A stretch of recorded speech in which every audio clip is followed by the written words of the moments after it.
அருட்பெருஞ்சோதி அருட்பெருஞ்சோதி தனிப்பெரும் கருணை அருட்பெருஞ்சோதி. எல்லா உயிர்களும் இன்புற்று வாழ்க, வள்ளல் மலரடி வாழ்க வாழ்க, கொல்லாபரதம் குவளை எல்லாம் ஓங்குக, நல்லோர் நினைத்த நலம் பெறுக, நன்று நினைத்து எல்லோரும் வாழ்க இசைந்து. உலக மக்களே, அறிவார்ந்த அன்பர்களே, ஆண்மநேய ஒருமைப்பாடுடைய அன்பர்களே, வல்லப்பமான நமக்கு அருளிய திருவிற்பாவில் 3ஆம் திருமுறையில் 3ஆம் பதிகத்தில் இருக்கின்ற பாடலுடைய விளக்கங்களை பார்த்து கொண்டிருக்கிறோம். 3வது பதிகம் இரங்கல் மாலை மொத்தம் 31 பாடல்களை கொண்டது. ஒவ்வொரு பாடலிலும் வல்லப்பமானவர்கள் இறைவனை எப்படி நினைத்து வருந்துகிறார் என்பதையும் அதை உலக மக்களுக்கு எப்படி தெரிவிக்கிறார் என்பதையும் பார்த்து கொண்டிருக்கிறோம். ஒவ்வொரு பாடலிலும் ஒவ்வொரு விதமாக நமக்கு அருளியிருக்கிறார்கள். இந்த பாடலுடைய விளக்கத்தை பார்ப்பதற்கு முன்னால் ஒரு சிறிய முன்னுரை. ஒவ்வொரு பாடலுக்கும் முன்னுரை கூறிதான் விளக்கம் தர வேண்டியிருக்கிறது. ஏனால் இது காலத்தின் கட்டாயம். வல்லப்பமான இந்த மண்ணுலைக்கு வருவிக்க விட்ட போது சமயங்களும் மதங்களும் மார்க்கங்களும் சார்ந்திருந்தன. வல்லப்பமானவர்களும் இந்த மண்ணுலைக்கை வருவிக்க விட்டு 9 ஆண்டுகள் வரையிலும் தான் யார் என்ற நிலை தெரியாமல் இருந்திருக்கிறார். காரணம், மறைப்பு இருந்தது. இறைவன் ஆட்கொள்ளவில்லை. மண்ணுலைக்கை வருவிக்க விட்டு 9வது ஆண்டில் இறைவன் ஆட்கொள்கிறார். ஆட்கொண்ட உடனே இவருடைய நிலை அவருக்கு தெரிந்து விடுகிறது. நிலை தெரிந்தவுடனே இறைவனை பார்ப்பதற்காக திருவெற்றியூர் செல்லுகிறார். திருவெற்றியூர் செல்லும் பொழுது இவரை பார்த்தவுடனே சிவபெருமான் திருவழியாக ஓடுகிறார் என்பதையும், காட்சி கொடுத்த பிறகு தான் மெய்மறந்து இருந்த நிலையில் மீண்டும் மறைந்து விடுகிறார் என்பதையும், அதன் பிறகு நாரையையும் கிளிகளையும் தூது விட்டார் என்பதையும் நாம் ஒவ்வொரு பதிகமாக பார்த்து கொண்டு வந்தோம். இந்த பதிகத்திலே தன்னை ஒரு பெண்ணாகவும், அதாவது காதலியாகவும், இறைவனை காதலனாகவும் உருவகம் செய்து அதனுடைய இறைவனுடைய நிலையை தோழியிடம் சொல்லுவது போல, உள்ளத்திடம் சொல்லுவது போல வர்ணனை செய்து இந்த பாடலை நமக்கு அருளியிருக்கிறார்கள். பாடலின் மைய கருத்து என்னவென்றால், இறைவனை எப்படி நினைத்து வருந்துகிறார் என்பதையும், இறைவன் தன்னை ஆட்கொள்ளவில்லை என்பதையும் எப்படி உலக மக்களுக்கு தெரிவிக்கிறார் என்பதுதான் இந்த பாடலுடைய மைய கருத்து. உலக மக்களுக்கு தெரிவிக்கிறார், இறைவன் என்னை ஆட்கொண்ட பிறகு, அதன் பிறகு என்னை ஒரு நாள் பார்க்கவில்லை, என்னை அணைத்துக் கொள்ளவில்லை, என்னோடு கலந்து கொள்ளவில்லை என்று சொல்லி உலக மக்களுக்கு தெரியப்படுத்துகிறார். இந்த நிலை ஏற்படும் போது வல்லப்பமானவர்கள் வருவிக்க உற்று 24வது ஆண்டில் இந்த நிகழ்வு நடக்கிறது. வருவிக்க உற்ற ஆண்டிலிருந்து 51 ஆண்டுகள் வரையிலும் இருக்கின்ற அந்த ஆண்டுகளை 8 பிரித்து அருட்பெருஞ்சோதி ஆண்டவர் தன் மகனுக்கு அருளை கொடுக்கிறார் என்பது திருவிற்பாவில் நாம் கண்ட உண்மை. இப்போ அந்த நிலையில் இருக்கும்போது இறைவனை எப்படி வேண்டுகிறார் என்பதையும், இந்த சமயங்களும் மதங்களும் மார்க்கங்களும் சாராத நிலையில் இருக்கும்போது, அதாவது சமரச சுத்த சன்மார்க்கத்தை பெற்ற பிறகு எப்படி இறைவனை வேண்டுகிறார் என்பதையும், எப்படியெல்லாம் அருளை பெற்றுக்கொண்டார் என்பதையும் ஒப்பிட்டு பார்த்து கொண்டிருக்கிறோம். 3ஆம் திருமுறை இருக்கிற பாடலுக்கு நிறைவான விளக்கம், முடிவான விளக்கம் 6ஆம் திருமுறை. அப்போ அந்த சுத்த சன்மார்க்கம் பெற்ற பிறகு இறைவனிடம் எப்படியெல்லாம் அருளை பெற்றுக்கொண்டார் என்பதையும் பார்த்து கொண்டிருக்கிறோம். அந்த வகையில் இன்று நாம் பார்க்க வேண்டிய பாடல் இரங்கல் மாலை 3வது பதிகம் 8வது பாடல். பாடலை நன்றாக கவனியுங்கள். இந்த பாடலுடைய விளக்கம் பார்த்த பிறகு எப்படி அதாவது சமயங்களும் மதங்களும் மார்க்கங்களும் சார்ந்த நிலையில் எப்படி இறைவனை உருவகப்படுத்துகிறார் என்பதையும், உதாரணமாக திருவெற்றியூரில் இருக்கின்ற இறைவன் என்று சொல்லுவார், காளை வாகனத்தை கொண்ட இறைவன் என்று சொல்லுவார். இப்படி இறைவனை உருவப்படுத்தி எப்படி இறைவனிடம் வேண்டினார் என்பதையும், சமரச சுத்த சன்மார்க்கத்தை பெற்ற பிறகு இந்த சமயங்களையும் மதங்களையும் மார்க்கங்களையும் சாராத இறைவன் அருட்பெருஞ்சோதி எப்படி இருக்கிறார் என்பதையும் ஒப்பிட்டு பார்த்து கொண்டிருக்கிறோம். உலக மக்களுக்கு தெரியப்படுத்துவது நமது கடமை. வல்லப்பமானவர்கள் சமயங்களையும் மார்க்கங்களையும் சார்ந்து இருந்தார் என்று சொன்னார்களே தவிர, அதை விட்டுவிட்டு சுத்த சன்மார்க்கத்துக்கு வரும்போது அவருடைய நிலை என்ன என்பதை மக்களுக்கு யாரும் தெரியப்படுத்தவில்லை.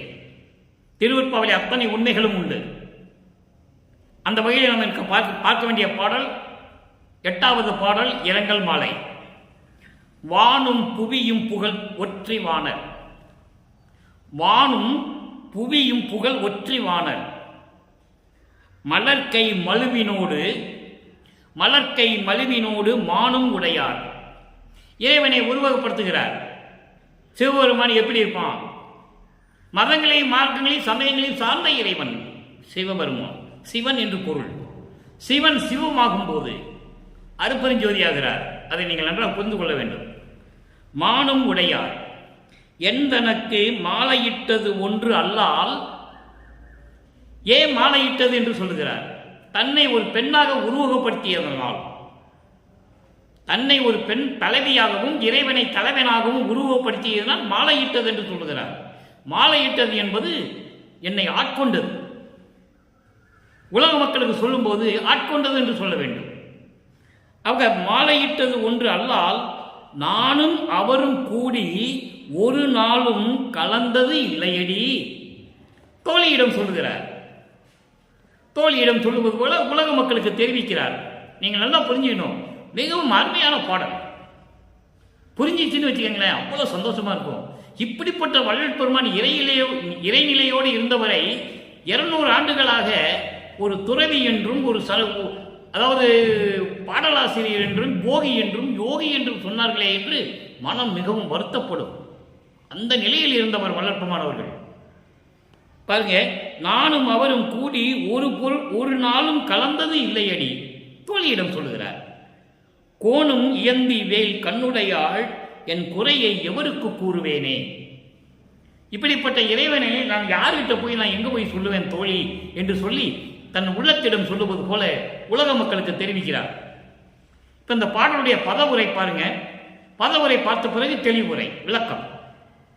வானும் புவியும் புகழ் ஒற்றிவானர். விண்ணுலகமும் மண்ணுலகமும் போற்றி புகழக்கூடிய இறைவன் திருவொற்றியூரில் இருக்கின்றவர். வானும் புவியும் புகழும் ஒற்றிவானர். அப்போ சிவனை எப்படி சொல்றார் பாருங்க. வானும் அதாவது விண்ணுலகமும் மண்ணுலகத்தில் இருக்கிறவங்களும் போற்றி புகழக்கூடிய இறைவன் திருவொற்றியூரில் இருக்கின்றார். அப்போ வள்ளல் பெருமானுக்கு சமரச சுத்த சன்மார்க்கத்தை பற்றி தெரியாது.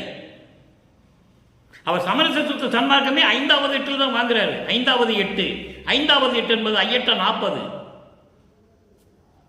33வது வருடத்திலிருந்து வருவிக்கு உற்ற வருடத்திலிருந்து 41வது வருவிக்கு உற்ற அந்த 8 நிலைகள், அந்த 8 ஆண்டுகளுக்குள்ள தான் சுத்த சன்மார்க்கம் வாங்குறார் என்பதை திருவிற்பாவலை தெளிவாக சொல்றார்.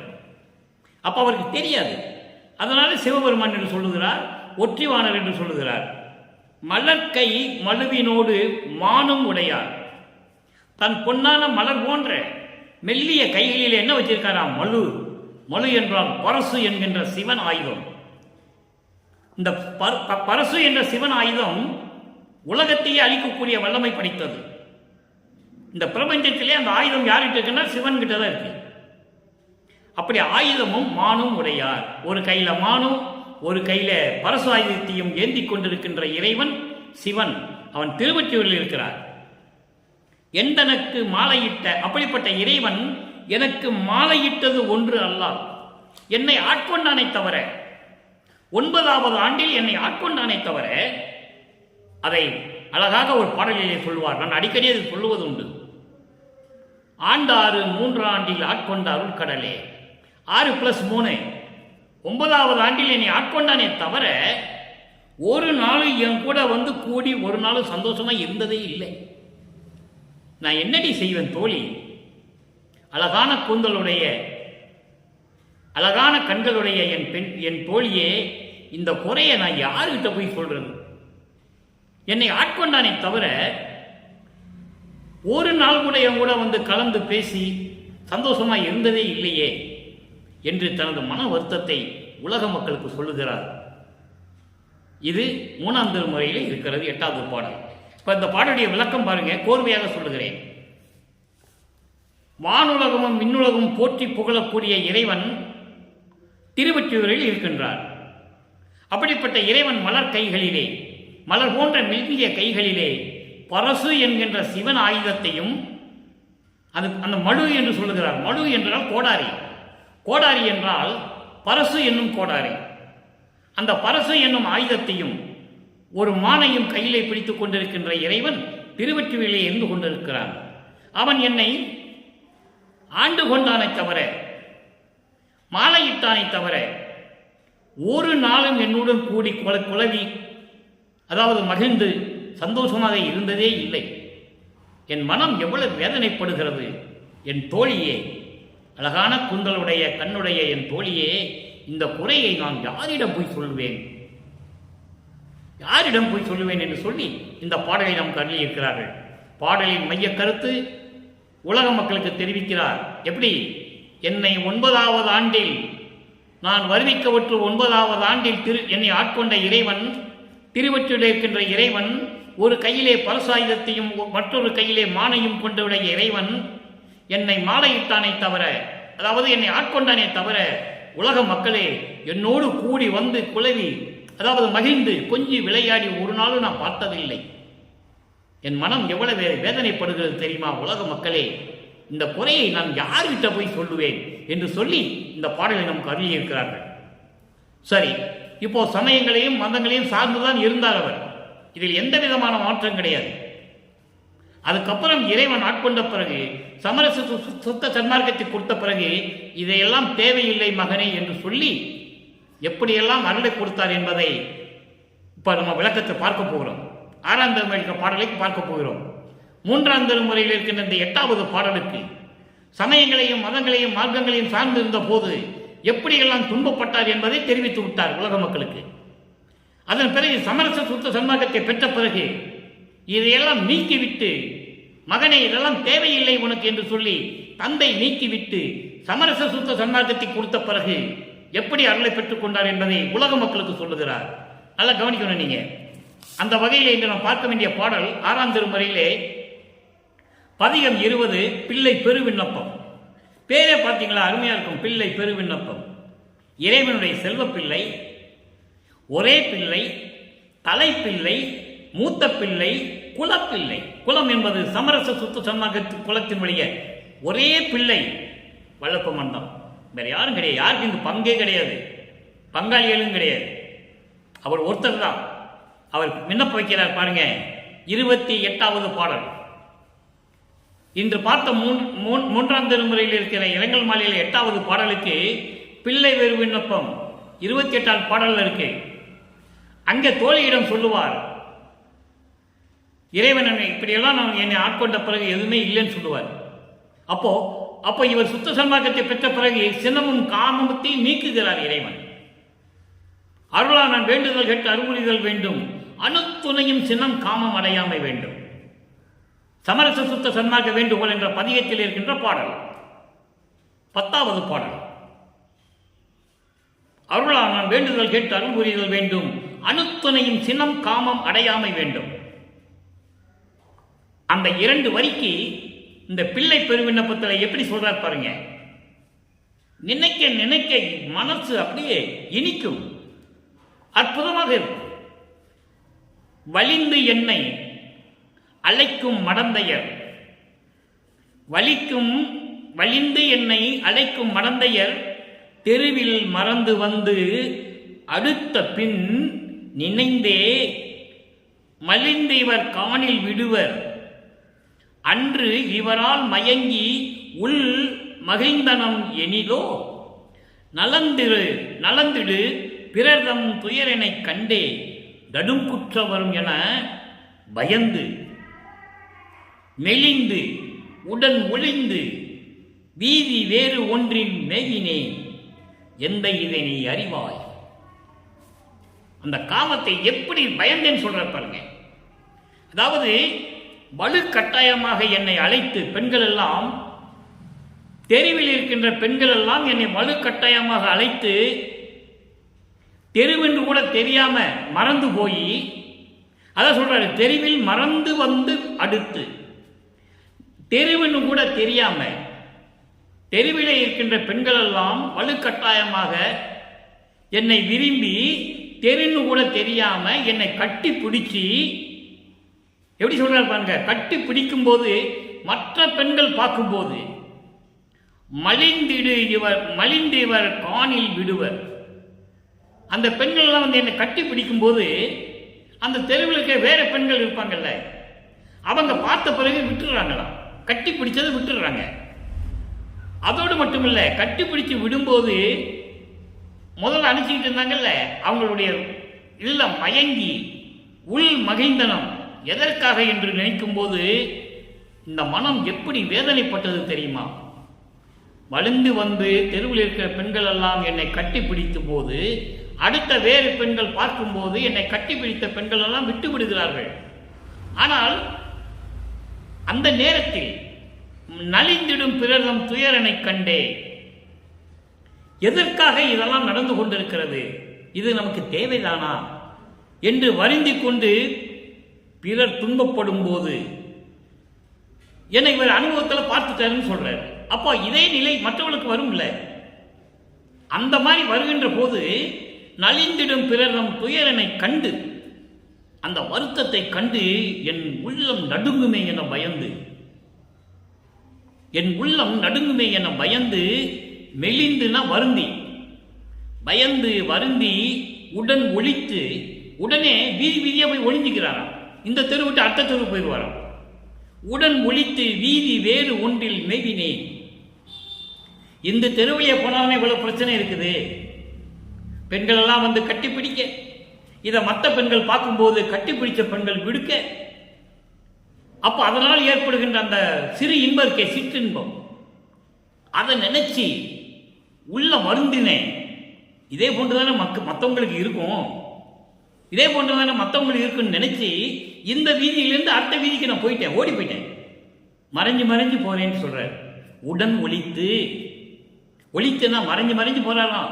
ஐயோ, இந்த தெருவில் போனா பெண்கள் எல்லாம் கட்டி பிடிச்சுக்குவாங்களே, இதை பார்த்து வேற பெண்கள் எல்லாம் வந்து வருவாங்களே, அவங்க ஏதாவது சொன்னோம்னா நம்ம உள்ளம் நடுங்குமே, பயப்படுறோமே சொல்லி தெருவழியா போகும்போது மறைஞ்சு மறைஞ்சு போறாராம்.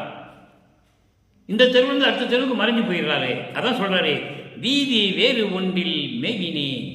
இந்த காமத்தை பார்த்து நான் எப்படியெல்லாம் பயந்து கொண்டிருக்கிறேன், இதே போன்று மற்றவர்கள் பயப்படும் போதும் என் உள்ளம் எப்படி நடுங்கியது என்று சொல்லி நான் ஒவ்வொரு தெருவா ஓடி ஓடி ஓடி ஒளிஞ்சே நான் போய்கிட்டு இருந்தேன். எந்தை, எனது தந்தையே, இது நீ அறிவாய். ஒரு நிலை. அடுத்த ஒரு நிலை பாருங்க, ஆன்ம தரிசனம் என்ற பதியத்தில் 22வது பாடல். இங்கே எப்படியெல்லாம் சமயங்களையும் மதங்களையும் மார்க்கங்களையும் சார்ந்து கொண்டு இருந்தார் என்பதை தந்தை வந்து எப்படி பண்றார் பாருங்க. அருப்பெருஞ்சோதி ஆண்டவர் என்ன சொல்றார் பாருங்க. ஆன்ம தரிசனம் 8வது பாடல், 3வது இன்னைக்கு நாம் பார்த்த பதியத்தில் 8வது பாடலுக்கு ஒரு வரிக்கு விளக்கம் அங்க இருக்கு. என்ன வரிக்கு? என்பனக்கு மாலையிட்டது ஒன்று அல்ல, நான் அவரோடு கூடி ஒரு நாளும் கடந்தது இல்லைன்னு சொல்றாரு. அதுக்கு சொல்லணும்ல, விளக்கம் சொல்லணும்ல. சமயங்களையும் மதங்களையும் சாக்கும்போது சொல்லிட்டாரு, அப்போ சுத்த சன்மார்க்கத்தை பெற்ற பிறகு உலக மக்களுக்கு சொல்லணும். அதை சொல்றார் பாருங்க. அங்கே சிவபெருமான் சொன்னாலு நமது இறைவன் வளர்ப்பமான இங்க வந்து என்ன சொல்றார் பாருங்க. பித்தெல்லாம் உடைய உலகர்த்தம் கலக பிதற்றியெல்லாம் என்று ஒளிந்திடுமோ, சத்தெல்லாம் ஒன்று என்று உணர்ந்த சன்மார்க்க சங்கம் என்று ஓங்குமோ, தலைமை சித்து எல்லாம் அல்ல சித்தன் என்று உருமோ, தெரிந்திலேன் என துயர்ந்து இருந்தேன். அங்கே இறைவனை பார்த்துவிட்டு வந்து சேரலையேன்னு வருத்தப்படுறாரு. இங்க என்ன சொல்றார் பாருங்க. தெரிந்திலேன் என துயர்ந்து இருந்தேன், ஒத்து எல்லாம் உனது திருவுளம் அறிந்தது, முறைப்பது என் அடிக்கடி உனக்கே. நான் அடிக்கடி உனக்கே சொல்லிட்டு இருக்கணுமா? ஒரு தடவை சொன்ன போதாதா? எப்படி சொல்ற பாருங்க. பித்தெல்லாம் உடைய உலகர்த்தம். பித்தெல்லாம் உடைய உலகர்த்தம் என்பது சமயங்களையும் மதங்களையும் மார்க்கங்களையும் பிடித்து கொண்டு பைத்தியம் போல திரிந்து கொண்டிருக்கின்ற உலகத்தில் மக்கள், உலக மக்கள், உலக மக்கள் மேல் தவறில்லை. காரணம் படிப்படியாக வந்துவிட்டது. மக்களுக்கு சொன்னாதானே தெரியும். சமயங்களும் மதங்களும் மார்க்கங்களும் ஜாதிகளும் பிரபஞ்சம் தோன்றிய காலத்திலிருந்தே உருவாகிவிட்டது. அதை பின்பற்றி வந்தவர்களும் சொல்லவில்லை. எந்த சமயப்புறவர்களும் சரி, அறிஞர்கள் சரி, புலவர்களும் சரி, ஞானிகளும் சரி, யாரும் சொல்லவில்லை. அப்போ மக்கள் நம்பிக்கொண்டிருந்தார்கள். அப்படி சமயங்களையும் மதங்களையும் மார்க்கங்களையும் அந்த நெறிகளை எல்லாம் பிடித்து கொண்டு பைத்தியம் பிடித்தது போல திரிந்து கொண்டிருந்த உலக மக்கள் கலக பிதற்றியெல்லாம். கலக பிதற்றி என்பது, கலகம் என்பது ஒரு முட்டாள்தனமானது. பிதற்றி என்பது உளறல். இந்த முட்டாள்தனமான உளர்களை எல்லாம் என்று ஒளிந்துடுமோ. இதை எப்படி சொல்றார் பாருங்க. சமயங்களிலும் மதங்களிலும் மார்க்கங்களிலும் முரண்பாடுகள் உண்டு, இறை வழிபாட்டிலையும் முரண்பாடுகள் உண்டு, கோயில்கள் கட்டுவதிலும் முரண்பாடு உண்டு. நீங்க ஒவ்வொரு சிவாலயத்தில் எடுத்துக்கிட்டாலும் சரி, ஒவ்வொரு கோயிலுக்கும் வித்தியாசம் இருக்கும், வழிபாடுகள் வேற வேற இருக்கும். அதே மாதிரி வைணவ கோயில்களிலும் சரி, வைஷ்ணவ கோயிலிலும் சரி முரண்பாடுகள் இருக்கும். சாகரம் சமயத்தை உடைய இந்த அம்மன் கோயில்களிலும் சரி, ஒவ்வொரு கோயிலுக்கும் ஒரு வேறுபாடு உண்டு. இதற்கெல்லாம் இந்த நெறியையெல்லாம் பின்பற்றி கொண்டு பைத்தியகாரத்தனமாக தெரிந்த இந்த உலக மக்களுடைய கலக பிதற்று முட்டாள்தனமான இந்த உலர்கள் எல்லாம் என்று ஒளிந்திடுமோ, என்னைக்கு இது ஒளியுமோ தெரியவில்லை. சத்தையெல்லாம் ஒன்று என்று உணர்ந்த சன்மார்க்க சங்கம் என்று ஓங்குமோ. எவ்வளவு அற்புதமா சொல்ற பாருங்க. சத்தெல்லாம் ஒன்று என்று உணர்ந்த, எல்லாமே இயற்கை உண்மையின் அடிப்படையில் இருக்கின்ற இந்த சன்மார்க்க சங்கம், சுத்த சன்மார்க்க சங்கம் என்று விளங்குமோ தெரியல. தலைமை சித்து இல்லாமல் சித்தன் என்று ஊறுமோ. சமரச சுத்த சன்மார்க்கத்தின் தலைமையாக இருக்கின்ற இயற்கை உண்மை விளக்க கடவுளாகிய அருட்பெருஞ்சோதி ஆண்டவர் என்று வருவாரோ தெரியவில்லை. அருட்பெருஞ்சோதி ஆண்டவர் என்று வருவாரோ தெரியவில்லை எனக்கு என துயர்ந்து இருந்தேன், வந்து கொண்டிருக்கின்றேன்.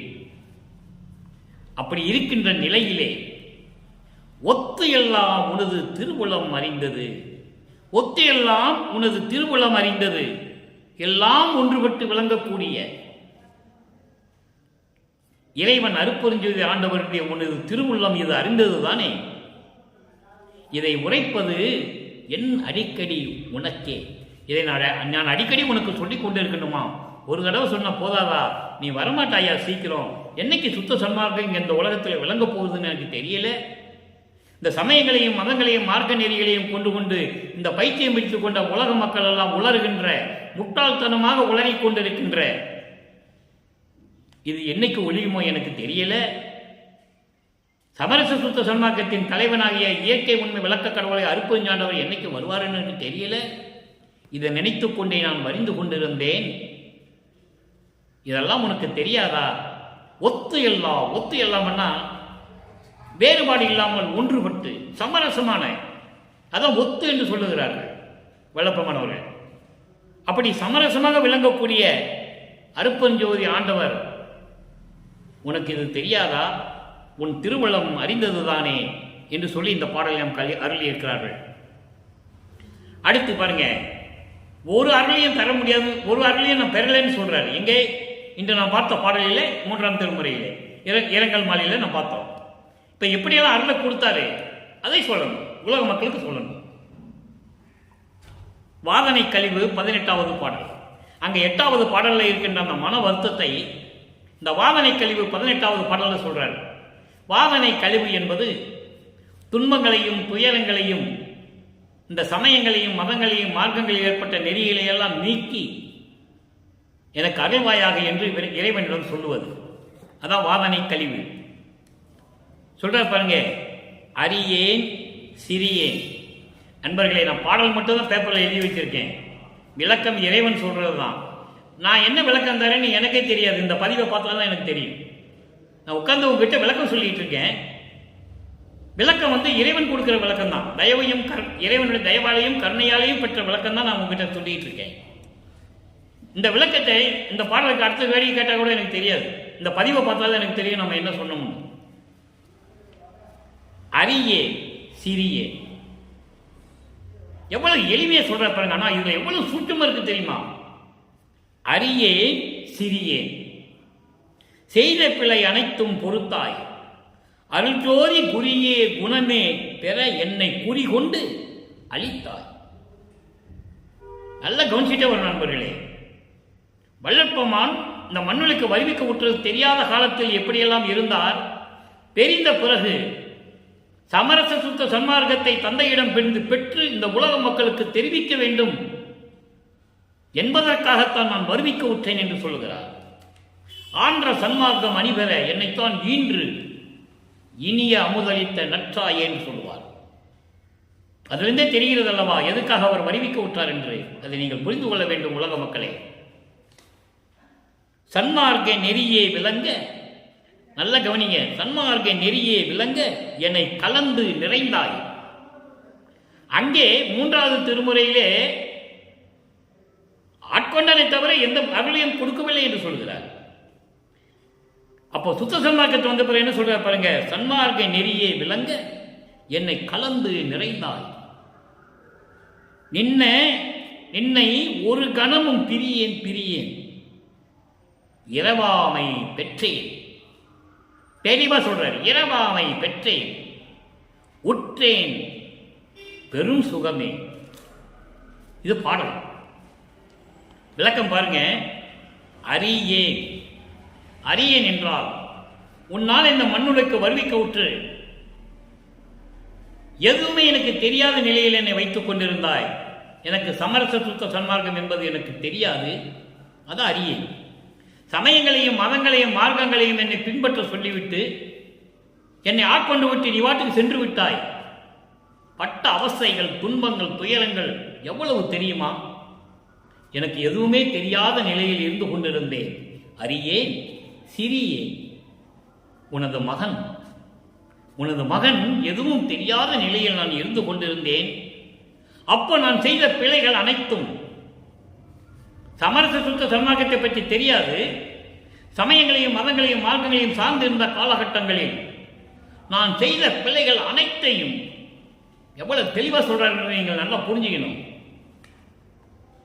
தெரியாத நிலையில் சமயங்களையும் மதங்களையும் மார்க்கங்களையும் பின்பற்றிக் கொண்டிருந்த அந்த காலகட்டங்களில் நான் செய்த பிழைகள் அனைத்தையும் மன்னித்தாய், பொறுத்து கொண்டாய், ஏற்றுக்கொண்டாய். அருள்ஜோதி குறியே குணம் பெற என்னை குறிகொண்டு அருள்ஜோதியை இவனிடம் கொடுக்க வேண்டும் என்ற நோக்கத்தையும் ஜீவகான்ய ஒழுக்கத்தையும், அதான் குணம். ஜீவகான்ய சீலம் என்பது அதான் குணம் என்று சொல்லுகிறார். ஜீவகான்ய ஒழுக்கத்தையும் அதனுடைய தகுதியையும், அருள்ஜோதியை பெறுகிறதுக்கு இவனுக்கு தகுதி இருக்கிறது, இவன் ஜீவகான்ய ஒழுக்கத்தில் இருந்து கொண்டிருக்கிறான் என்று என்னை குறிகொண்டு என்னையும் உள்ளத்தில் நினைத்து. எப்படி சொல்றார் பாருங்க, சும்மா வந்த அருப்பஞ்சாண்டர் மகனுக்கு கொடுத்துடல. எவ்வளவு சோதனைகள், எவ்வளவு பிரச்சனைகள், எவ்வளவு அதாவது மானம் போன வழியெல்லாம் விடுத்தேன்னு சொல்லுவார் ஞான சரியில்லை.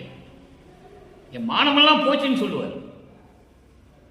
அதனால எல்லாத்தையும் பொறுத்து கொண்டு அருள்ஜோதியை இவனிடம் கொடுக்க வேண்டும், அருள்ஜோதியை கொடுக்க வேண்டும், ஜீவகான்ய ஒழுக்குடைய நெறிகளை இவனுக்கு கற்றுத்தர வேண்டும் என்னை குறிகொண்டு, என்னையும் ஒரு ஆள் என்று கருதி பணி கொண்டு குறிகொண்டு நினைத்து கொண்டு அளித்தாய்.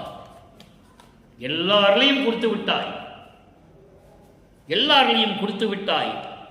சன்மார்க்க நெறியே விளங்க, சமரச சுத்த சன்மார்க்க நெறிகள் விளங்கும்படி என்னை கலந்து நிறைந்தாய். என்னோடு 2 கலந்து விட்டாய் என்று சொல்லுகிறார். இறைவனை வந்து மகனிடம் கலந்து கொள்ளுகிறார். அப்ப சுத்த சன்மார்க்கத்துடைய நெறியை இந்த உலக மக்களுக்கு தெரியப்படுத்துவதற்காக என்னோடு 2 கலந்து பரிபூரணமாக விளங்கி கொண்டிருக்கிறாய். உறுதிப்படுத்திட்டார் உலக மக்களுக்கு. நல்லா புரிஞ்சுக்கணும் நீங்க. என்னை ஒரு கணமும் பிரிய, இனிமே ஒரு கணம் கூட உன்னை பிரிய முடியாது. அதை அகவலில் அருமையா சொல்லுவார். எம்மையினும் இறையும் பிரியாது, அம்மையும் அப்பனுமா மறுபரிஞ்சோதி என்று சொல்லுவார். ஒரு கணால கூட உன்னை பிரிய மாட்டேன். என்னை பிரியாமல் இருக்கின்ற தாயும் தந்தையுமா விலகிக் கொண்டிருக்கின்ற இறைவன் அருப்பெருஞ்சோதி என்று சொல்லுவார். அதை தான் இங்க சொல்றாரு, நின்னை ஒரு கணமும் பிரியேன், எம்மையினும் என்னை விட்டு இறையும் பிரியாதுன்னு சொல்லுவார். எம்மையினும்னா எக்காலத்திலும் எப்பொழுதும் எந்த நேரத்திலும் என்னை விட்டு இறையும் பிரியாது. இறைனா சிறிதளவு கூட, ஒரு கணம் கூட, ஒரு நிமிடம், ஒரு நொடி கூட பிரியாமல் இருக்கின்ற அன்னையும் அம்மையும் அன்னையுமாய் அருப்பெருஞ்சோதி, அம்மையும் அப்பனுமாம் அருப்பெருஞ்சோதி. அப்ப ஒரு கணம் என்றது இங்க சொல்ற பாருங்க, நின்னை ஒரு கணமும் பிரியே, ஒரு நிமிஷம் கூட உன்னை விட்டு நான் பிரிந்திருக்க மாட்டேன். இரவாமை பெற்றேன், மரணமில்லா பெருவாழ்வை பெற்றுவிட்டேன், உலக மக்களுக்கு சொல்லுகிறார். உற்றேன் பெரும் சுகமே, பேரின்பத்தை அடைந்து விட்டேன். பேரின்பம் என்பது சிவ அனுபவம். சிவ அனுபவம் பெற்றவன் தான் இதை சொல்ல முடியும், வேற யாரும் சொல்ல முடியாது. எந்த சித்தனாலையும் சரி, முனிவனாலும் சரி, ரிஷியனாலும் சரி, பதத்தலைவனாலும் சரி, யாராலையும் சொல்ல முடியாது. உற்றேன் பெரும் சுகமே, அப்படிப்பட்ட பேரின்பத்தை நான் பெற்றுவிட்டேன் என்று சொல்கிறார். அடுத்து பாருங்க, வரம்பில் வியம்பு ஒரு பதிகம் 38. அதாவது வரம்பில் வியப்பு என்பது பெற்ற வரங்களிலே எப்படி ஒரு அதிசயமான ஒரு வியப்பான ஒரு நிலை. அதான் வரம்பில் வியப்பு என்ற பதிகத்திலே சொல்கிறார். 8வது பாடல். உள்ளனவாம் அண்ட கோடி கோடிகளில் உயிர் முழுதும் ஒருங்கே கொள்ளை கொண்டிடணும். அண்டங்களில் இருக்கின்ற அத்தனை உயிர்களும் இருக்கின்ற உயிர்கள் எல்லாம் சரி, எல்லை எடுத்துக்கொண்டாலும் சரி, கொள்ளை கொண்டிடும் என்றால் திருட்டு போனால் கொள்ளை என்பது உலகிலே திருட்டு என்று சொல்வார்கள். ஆக அது இல்லைங்க, எல்லா உயிர்களும் அண்டங்களில் இருக்கின்ற கோடி கோடியான உயிர்களும் சரி, எல்லாமே எடுக்க எடுக்க வந்துகிட்டே இருக்கான் இறைவனுடைய அந்த அருள். கொள்ளை கொண்டிடணும், எல்லாம் அபகரிச்சிட்டாலும் சரி, அண்டங்களில் இருக்கின்ற கோடி கோடியான உயிர்கள் எல்லாமே அபகரிச்சிட்டாலும் சரி, அணுத்துணையினும் குறையா பெரும் கொடை. எவ்வளவு சொல்றாரு, பெரும் கொடை தலைவன். அவ்வளவு அருள் இருக்கான் இறைவன்கிட்ட. அதாவது அண்டங்கள் இருக்கிற கோடி கோடியான உயிர்கள் இறைவனுடைய அருளை கொள்ளை அடிச்சுக்கிட்டாலும் சரி, அபகரிச்சிட்டாலும் சரி, குறையவே குறையாதான், வந்துகிட்டே இருக்கான். குறையாய் பெரும் கொடைத்தலைவன் அருப்பெருஞ்சோதி. அருப்பெருஞ்சோதியுடைய அருளுக்கு கொள்ளை அடித்தாலும் சரி, அபகரித்தாலும் சரி, எடுத்துக்கிட்டே இருந்தாலும் சரி, குறையாது, எடுக்க எடுக்க குறையாது. அப்படிப்பட்ட பெரும் கொடைத்தலைவன் கள்ள நெஞ்சகத்தேன் பிழையெல்லாம் பொறுத்து கருத்து எல்லாம் இனிது தந்து அருளி கல்லரும் திறத்து என் உள்ளகம் புகுந்தான். தந்தையை தடுப்பார் எவரே, யாரே? என் தகப்பனை, என் தந்தையை, என் அப்பனை யாரு தடுக்க முடியும்? யாராலையும் தடுக்க முடியாது. இந்த கள்ள நெஞ்சகத்தன் குற்றம் செய்து பிழைகளெல்லாம் செய்து சுமந்து கொண்டிருக்கின்ற இந்த சிறியவனுடைய பிழையெல்லாம் பொறுத்து, பிழைகளெல்லாம் மன்னித்து, கருத்து எல்லாம் இனிது தந்து, கருத்து எல்லாம் என்பது எல்லா கருத்துக்களையும் செயல்பாடுகளையும் என் உள்ளத்திலே இனிது தந்து அருளி கல்லரும் திறத்து. கல்லரும் திறத்து என்றால் அதாவது ஒதுக்கி விடாமல், இவன் தகுதி உடையவன், இவனை ஒதுக்கி விடக்கூடாது அப்படி நினைத்து என் உள்ளகம் புகுந்தான். இவன் தகுதி உடையவன், இவனை ஒதுக்கிவிடக்கூடாது என்று சொல்லி எனக்கு எல்லாவற்றையும் அருளி என் உள்ளத்தில் புகுந்தான். அப்படி புகுந்த என் தந்தையை எவரால் தடுக்க முடியும்? விண்ணுலகத்தில் இருக்கின்ற பிரமன் திருமால் முதல் யாராலையும் தடுக்க முடியாது. தெளிவா சொல்லுவார். இறைவனை யாரும் பார்த்ததில்லை. இறைவன் என் தந்தையை எனக்கு அருள் கொடுத்தால் என் தந்தையை யார் தடுக்க முடியும்? யாராலையும் தடுக்க முடியாது என்று சொல்லி இந்த பாடலை அருளியிருக்கிறார்கள். இறுதியாக ஒரே ஒரு விளக்கம் தந்து விடைபெறலாம் என்று இருக்கிறேன். 112வது பதிகம் மெய்யருள் வியப்பு, 18வது பாடல். அந்த 18வது பாடல் என்ன சொல்றாரு பாருங்க. இவர் அடைந்த நிலையை சொல்லணும்ல. இன்று நாம் பார்த்த 3வது திருமுறையிலே 3வது பதிகத்திலே இரங்கல் மாலையினுடைய 8வது பாடலிலே என்ன சொல்லுகிறார்? என்னை ஆட்கொண்டானே தவிர எனக்கு எந்த அருளையும் கொடுக்கவில்லை. என்னிடம் வந்து என்னுடன் கலந்து மகிழ்ந்து பேசி கொஞ்சி குழாவவும் இல்லை என்று சொல்கின்ற பொழுது, சமரசத்துவ சன்மார்க்கத்தை பெற்ற பிறகு உலக மக்களுக்கு தெரியப்படுத்த வேண்டும். அப்படி இருந்த நான் சமயங்களையும் மதங்களையும் மார்க்கங்களையும் சார்ந்திருந்த போது அந்த நிலையில் இருந்த நான் என் தந்தை சமயங்களையும் மதங்களையும் மார்க்கங்களையும் நீக்கிவிட்டு மகனை என்று சொல்லி அதையெல்லாம் நீக்கிவிட்டு சமரச சுத்த சன்மார்க்கத்தை பெற்ற பிறகு ஏறா நிலையில் விரைந்து விரைந்து இங்கே என்னை ஏற்றியே. ஏறாத நிலை, யாரும் அடைய முடியாத நிலை, சிவ அனுபவ நிலை, சிவஞான வெளிநிலை. 16வது நிலை ஞானத்தில் ஞானம், சரியை கிரியை யோகம். 12 நிலைகள் மதங்களையும் மார்க்கங்களையும் சார்ந்தது. அந்த நிலைகளெல்லாம் தவித்துவிட்டு ஞான சரியிலிருந்து தொடங்குகிறது சுத்த சன்மார்க்கம். அப்போ அந்த ஏறா நிலையில் என்னை விரைந்து விரைந்து என்னை ஏற்றியே மறுபடியும் இறங்காது, எப்படி சொல்றாரு பாருங்க, மறுபடியும் இறங்காது. ஒரு ஏணியை வச்சு ஏறிட்டோம், திரும்பி இறங்கக்கூடாது. அப்ப என்ன பண்ணணும்? ஏணியை வெளியே எடுத்துடணும். குதிக்க முடியாது. ஒரு ஒரு கட்டிடத்து மேலே ஏணி போட்டு ஏறுறோம், ஏறியாச்சு, திரும்பி இறங்காம இருக்கணும்னா அந்த ஏணியை எடுத்துடணும். ஏணி இருந்தால் தான் இறங்கணுமே தோணும், அதனால ஏணியை எடுத்துடணும். அதை தான் இங்க சொல்றாரு, இறங்காது இறங்கும் படிகள் முழுதும் எடுத்தாய். இறங்கும் படிகள் முழுதும் எடுத்தாய் என்பது சமயங்களையும் மதங்களையும் மார்க்கங்களையும் என்னிடந்து முழுவதுமாக முற்றிலுமாக நீக்கிவிட்டாய். அப்போ சமயங்களையும் மதங்களையும் மார்க்கங்களையும் நீக்கினால்தான் ஏறா நிலைமிசை கிடைக்கும். ஏறா நிலைமிசை என்பனக்கே ஆறாறு காட்டிய அருப்பெருஞ்சோதி. அகவல்ல வரும், முதல்ல காட்டிய அருப்பெருஞ்சோதி என்று சொல்லுவார், அதுக்கப்புறம் கடத்திய அருப்பெருஞ்சோதி என்று சொல்லுவார். நீங்கள் அகவலில் அந்த பாடலை நீங்கள் பார்க்கலாம்.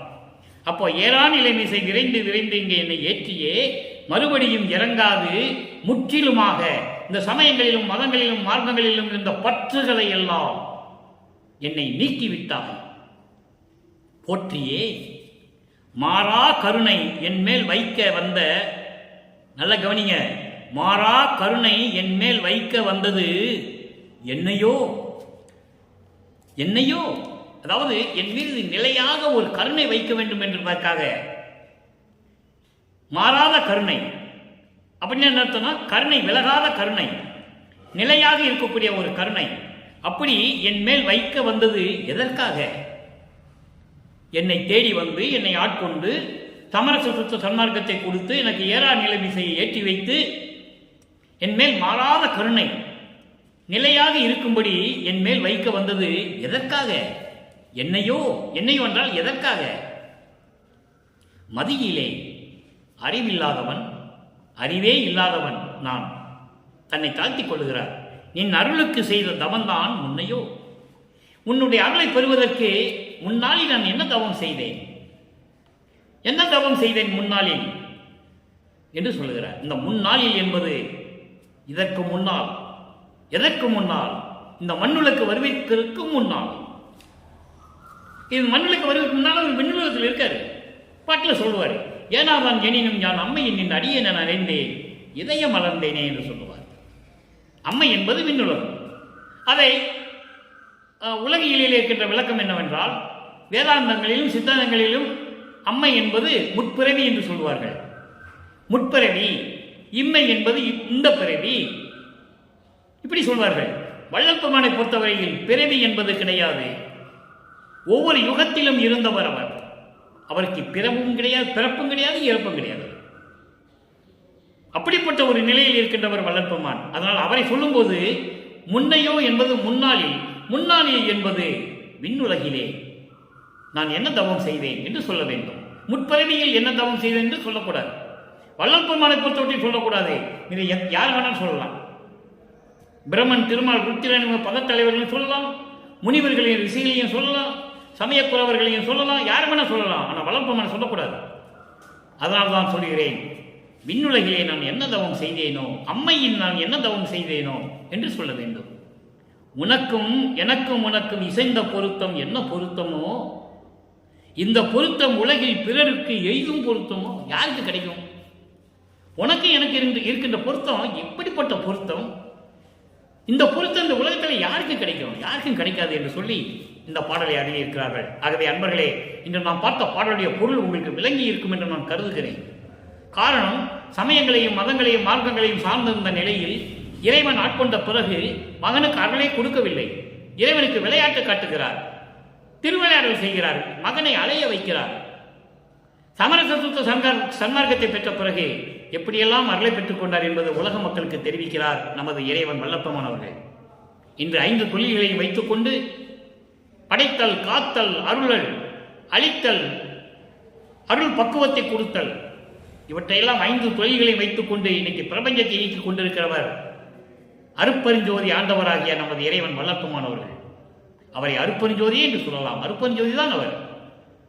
அதனால் அருட்பெருஞ்சோதி ஆண்டவராகிய வல்லற்பமானவர்கள் இந்த பிரபஞ்சத்தை இயக்கிக் கொண்டு நம்மளையெல்லாம் படைத்து காத்து கொண்டிருக்கிறார் என்று கூறி, அப்படிப்பட்ட இறைவனை நீங்களும் வணங்க வேண்டும். சமயங்களையும் மதங்களையும் மார்க்கங்களையும் விட்டு விட்டு வர வேண்டும். சமய சங்கல்ப விகற்பங்களை எல்லாம் விட்டு ஒழித்து வர வேண்டும்.